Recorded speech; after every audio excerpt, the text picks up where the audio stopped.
So no agreement with the EU, but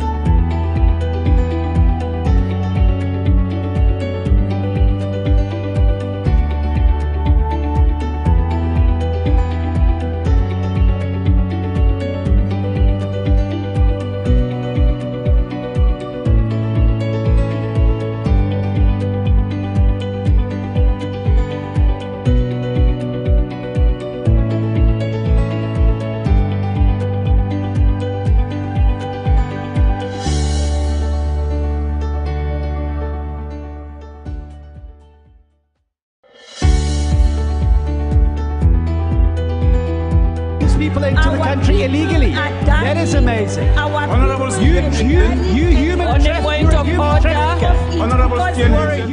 Hello, welcome to another episode of Government in Public Service Reports on Atlantic Television Network. News, events and stories abound in the state system. ATN's appetite for in-depth, unbiased and factual reportage is a driving principle for NSA's plans for new 125-bed facility at Custodial Center. Lagos-Kano Narrow Rail set to begin freight service. And straight to the details for today. Don't go anywhere.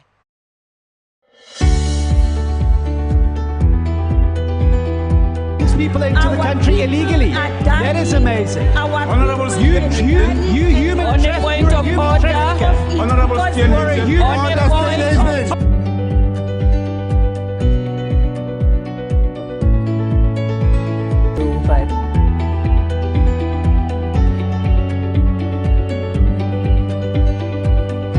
to the details for today. Analysts is conducting declaration of a new Speaker, Rivers State House of Assembly. Speaking on Wish FM Let's Talk, a political analyst, Chris Obinuchi, stated that the inauguration of a new Speaker for the Rivers State House of Assembly is politically motivated and not constitutional. Procedures. There are procedures.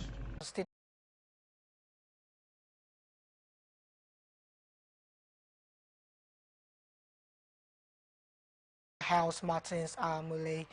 Analysts has condemned the G60 group for declaring the River State House of Assembly as illegitimate.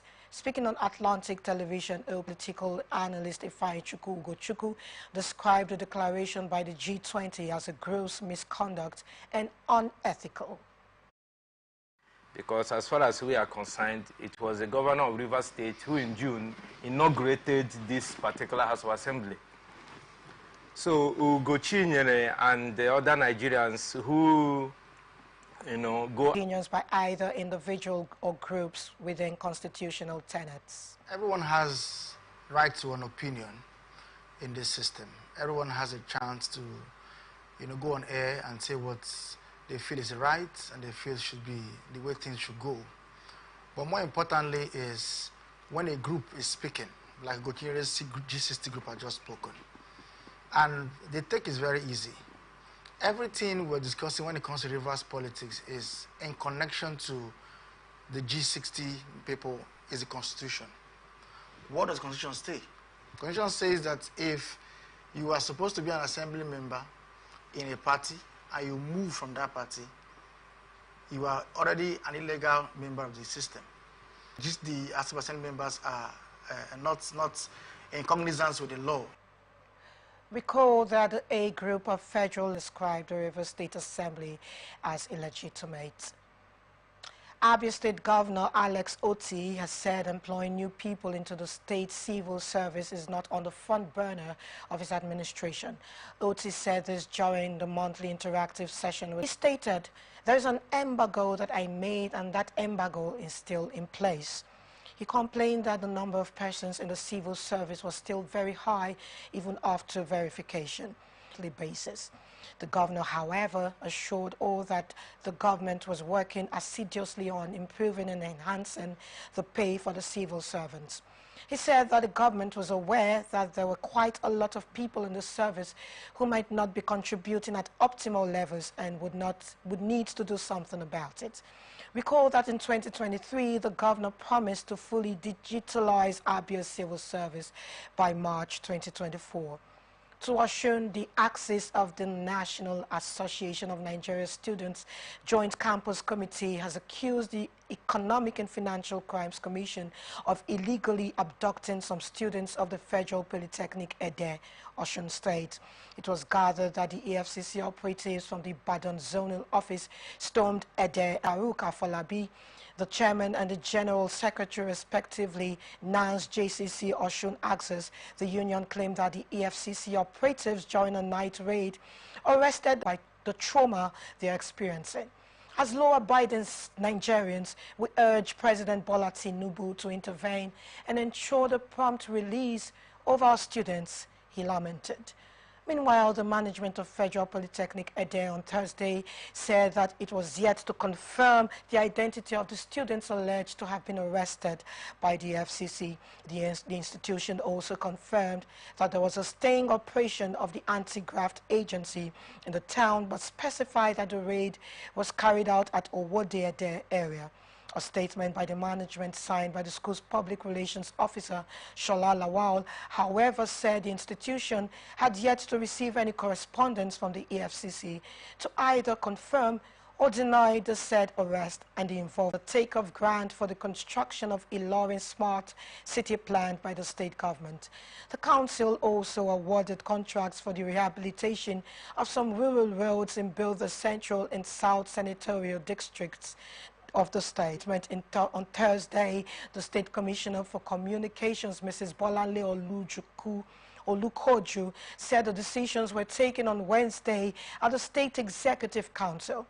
Governor Abdulrahman Abdulrazak's extensive urban renewal campaign and opening up of the agrarian Kwara hinterlands continue as the State Executive Council again approved several road projects in different parts of the state a few days after the upcoming first semester exam.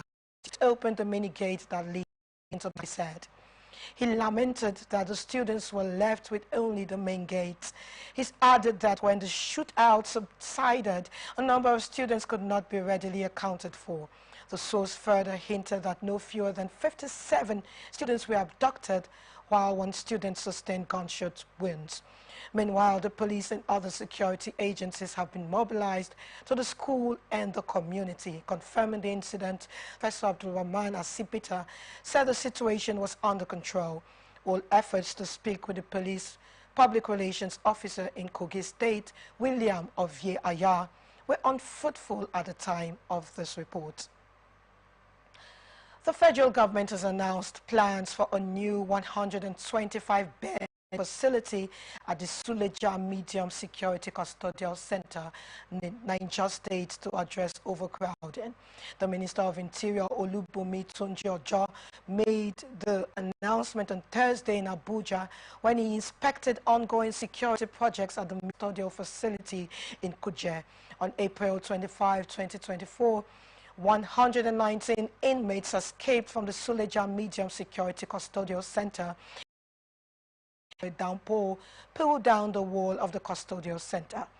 Out of the 119 fleeing inmates, only 19 have been recaptured, leaving 100 still at large. Speaking on Thursday, the Interior Minister said even in Suleja, where the walls came down, most people didn't understand that we had already started rebuilding the walls.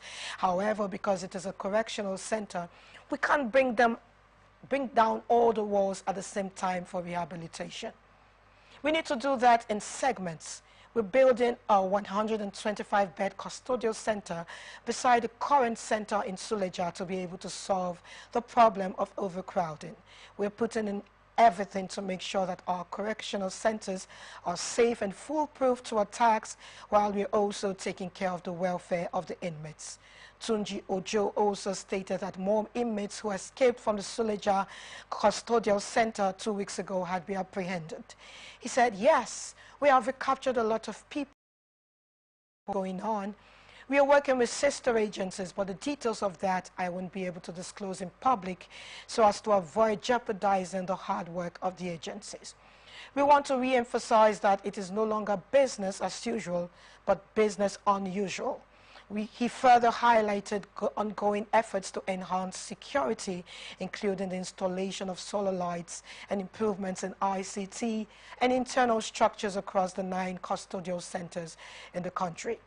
The minister expressed appreciation to President Bola Tinubu for the intervention fund that enabled the completion of perimeter fencing at the Kuje Custodial Center in the FCT. He emphasized the transformative vision for Kuje to serve as a model for all centers under the renewed hope agenda of the president, prioritizing correction over condemnation. We thank him, President Bola Tinubu, for the intervention. He said that he provided for us to be able to achieve this.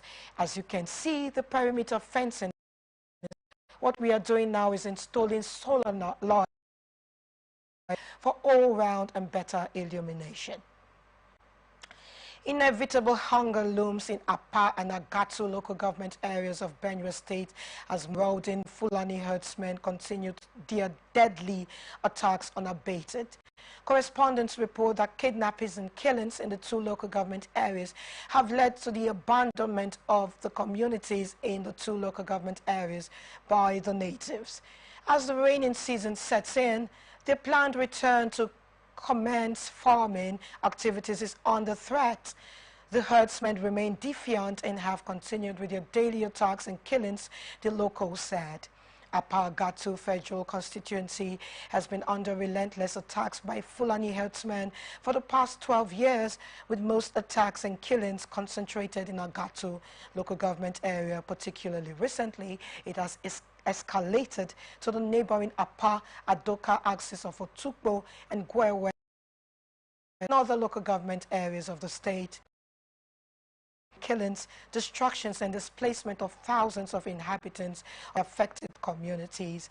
Communities affected by the carnage in Agatu local government area include Olegomaku, Onahe, Ocholonya, Okolo, Ugboju, Olegbo, Bidu, Odubeho, Odejo, Ogbaulu, Imenyi, Adana, Ologba, Gishu, Iwari, Ejimagope, Ejimagochi, Ipele, and Okpokolo. Among the affected communities in Apa local government area include Ikobi, Ijaha, Ochumeku, all Eduku communities, Ubobi, Opaha, Odugbo, Ebini, Kano, Oiji, Adija, Imana, and Akpete. Inquiries show that the attackers always bring up allegations of cattle rustling, as well as their opposition to the anti-open grazing law in the state. But the locals are of the contrary opinion that the herdsmen are in the state to conquer their lands and subjugate their people, adding that most of the attackers are foreign Fulani who don't come with their cows but are well armed with sophisticated weapons. In a conversation with correspondents, the traditional ruler of Agatu land, the Ad Agatu, His Royal Highness Chief Godwin Mbede Ona, decried endless atrocities being meted on his people by the herdsmen, reiterating his appeal to the security agencies to go all out and end the unprovoked attacks and killings.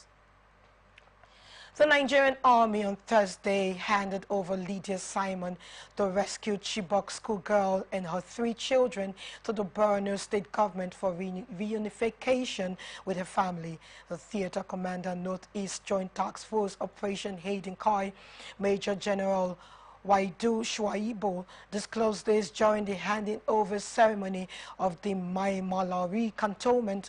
Brigadier General Abubakar Haruna said the girl received medical treatment and other care by the division since her release. Troops of the Operation Hayden Kai of the Nigerian Army have killed 6 fighters of the Islam, told him that the troops also successfully cleared Wolma, Mashi, and Kodo and destroyed structures of the terrorists. He said the troops went further to clear Goniri and Kokotuma. Contact was made with the terrorists in a small market before Gorere market, adding that they gunned down the 6 terrorists and destroyed all the structures in the area. Gang of bandits have again stormed Zurmi town, the headquarters of Zurmi local government area of Zamfara state, with the aim of abducting the Emir Alhaji Bello suspended state lawmakers. They're being accused of breaking into offices at the State House of Assembly and illegally searching for mace to perpetrate shady and unlawful plenary sitting. The case was brought before the Chief Magistrate Rukubatu Aliyu Kanoma, Zamfara State. Government has filed a criminal case at the Magistrate Court sitting in Gusau against the 8 suspended state lawmakers.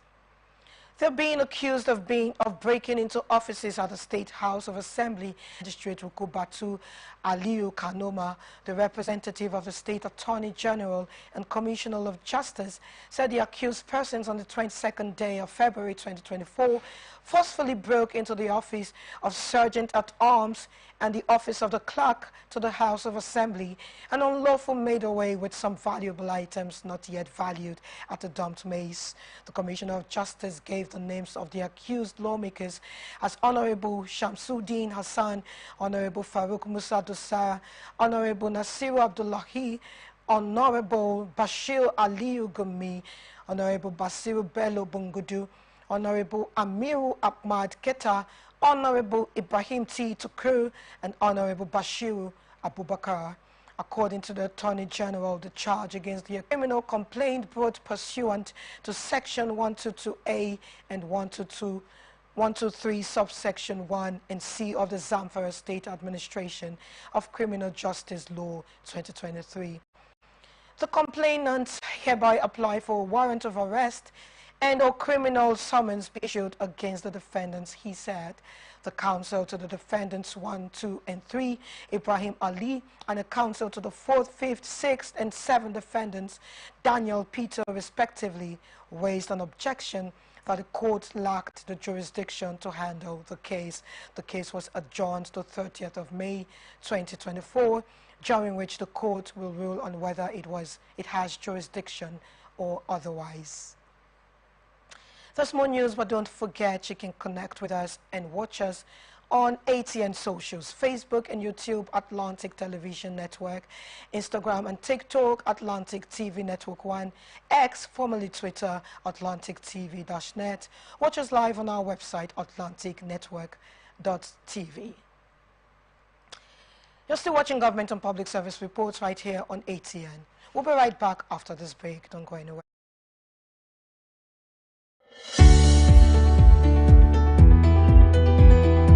People into the country illegally. That is amazing. Honorable You human trafficker. Honorable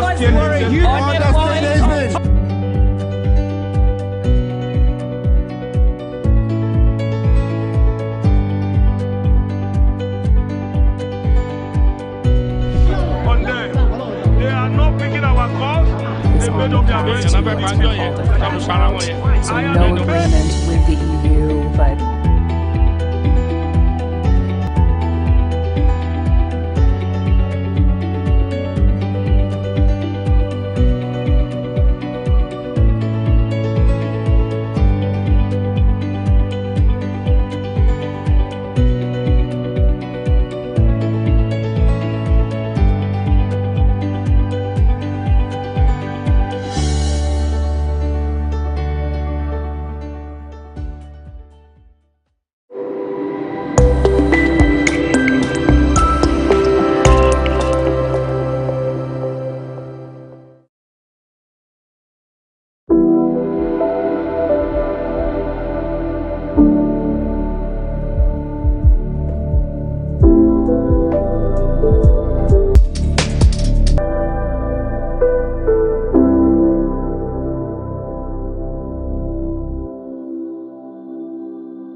people into the country illegally. That is amazing. Honorable You human trafficker.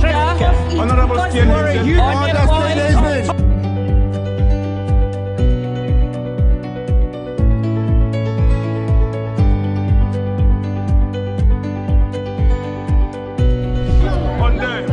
They are not picking our calls. They made up their minds to do these people. So no agreement with the EU, but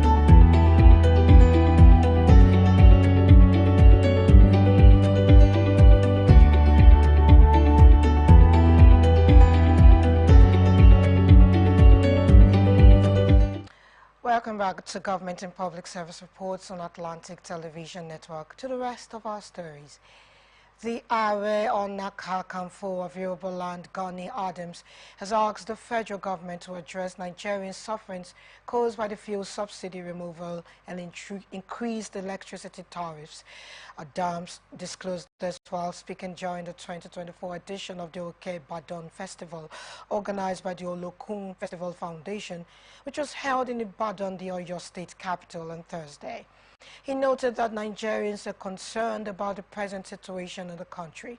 He also pointed out that the idea of states having independent power supply was one of the policies of this administration that he had applauded, adding that there are a lot of advantages the states can get from this initiative. He said one of the major policies of this administration that I applauded at the onset was the idea of having an independent power supply in the states. There are a lot of advantages the states can get from this initiative. Nigerians have continued to raise their voices against the policy, even as power outages persist in the country.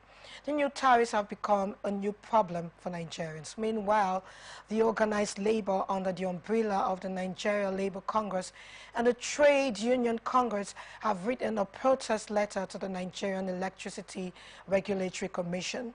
The union, through the letter jointly signed by the NLC President, Comrade Joe Ajero, and the TUC President, Comrade Festus Osifo, copied the Secretary to the Government of the Federation, Federal Minister of Labor and Employment, Federal Ministry of Power, and all electricity distribution companies, gave May 12, 2024 ultimatum within which NERC should reverse the hike of face mask action.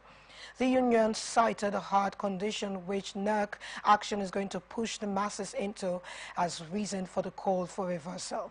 The organized labor under the umbrella of Nigeria Labour Congress and the Trade Union Congress have written this protest letter to the Nigerian Electricity Regulatory Commission. The union, through the letter jointly signed by the NLC President, Comrade Joe Ajero, and the TUC President, Comrade Festus Osifo, copied the Secretary to the Government of the Federation, Federal Minister of Labor and Employment, Federal Minister of Power, and all electricity distribution companies, giving 12th of May 2024 as ultimatum within which NERC should reverse the hike of face mask action. The union cited the hard condition which NERC action is going to push the masses into as reason for the call for reversal.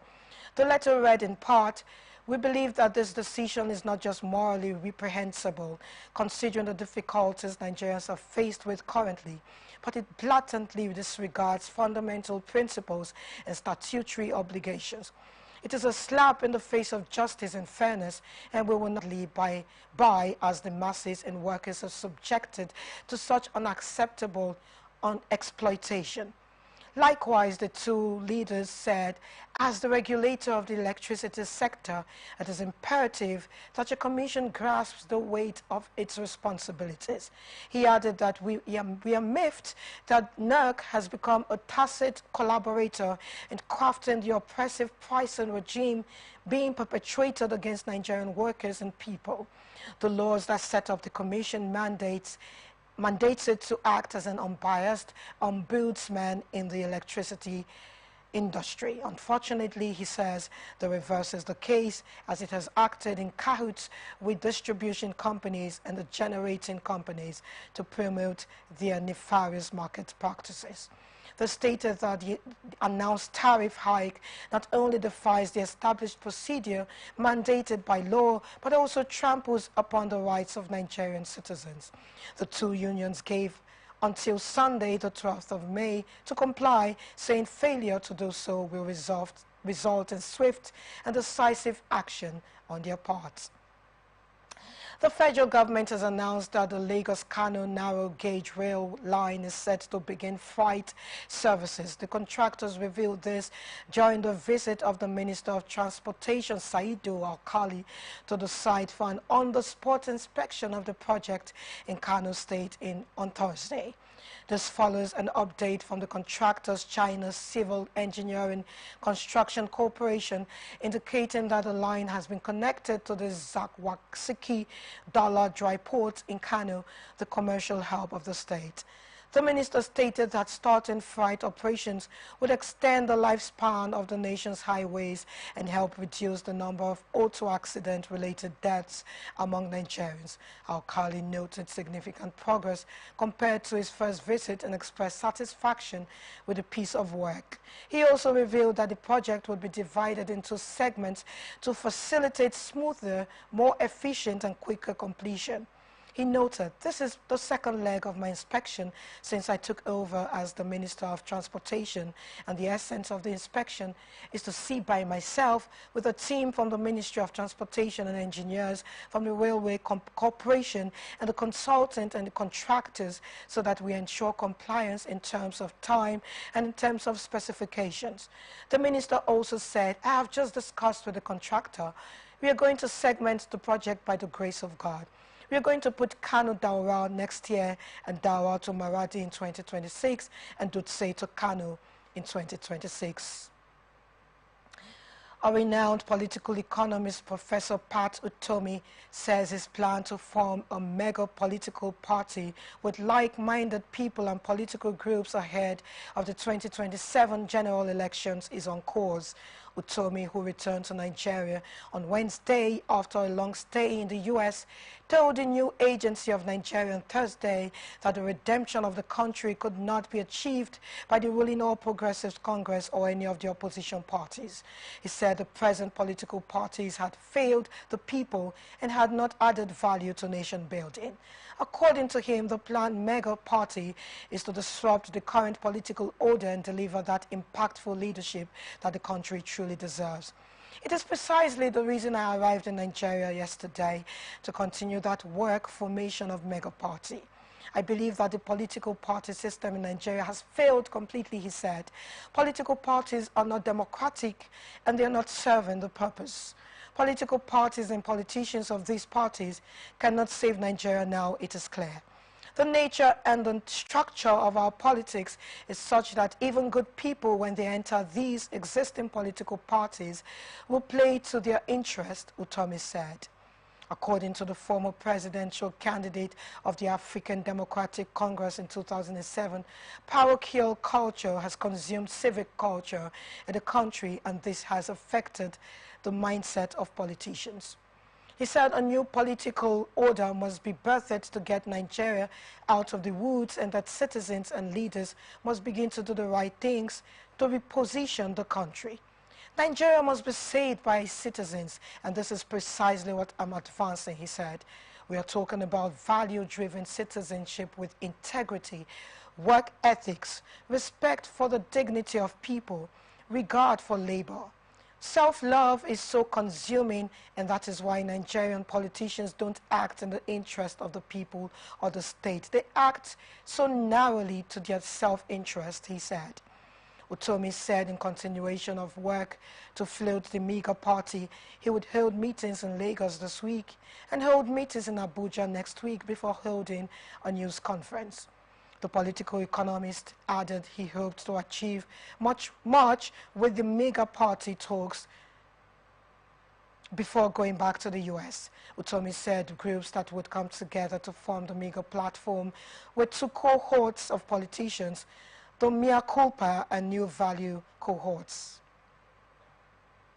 Troops of the Forward Operating Base Molai, in conjunction with the Civilian Joint Task Force Operation Hiding Kai, have rescued a Boko Haram terrorist family members. The development followed after the joint security operatives laid an ambush at the logistic crossing point of the terrorists along the Uwe Road, Komala in Bama local government in Borno State. This was disclosed on Friday by Zagazola Makama, a counter-insurgency expert and security analyst in Lake Chad, in a post on his X handle. Makama said an intelligence source informed him that the troops made contact with the terrorists in the course of the counter-offensive patrol in Uwe, which led to a heavy gun battle.